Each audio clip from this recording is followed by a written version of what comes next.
ஒருவன் ரட்சிக்கப்பட்டு வரும்போது அவங்களுடைய உறவினர்கள் மத்தியிலே அவனை கண்டிப்பாக உயர்த்தி ஆசீர்வதித்து மேன்மைப்படுத்துவார். சூழ்நிலைகள் வித்தியாசமா இருக்கலாம், ஆனால் இறுதியில் பார்த்தீங்கன்னா நிச்சயமா உங்களுடைய உறவினர் நடுவில், உங்க சொந்த பந்த நடுவில் ஆண்டவர் உங்களை உயர்த்தி மேன்மைப்படுத்தி ஆசீர்வதிப்பார். நிச்சயமாக குழியில கிடந்தான், இதை அநேகர் கண்டிருப்பாங்க. இவங்க எங்க மேடேற போறாங்க அப்படின்னு சிலர் நினைச்சிருப்பாங்க.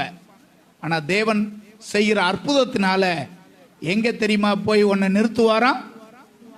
கண்மலையின் மேலே உயரத்தில் வைத்து துக்கிக்கிறவர்களை ரட்சித்து, கரங்களை உயர்த்தி ஆமென் சொல்லுங்க.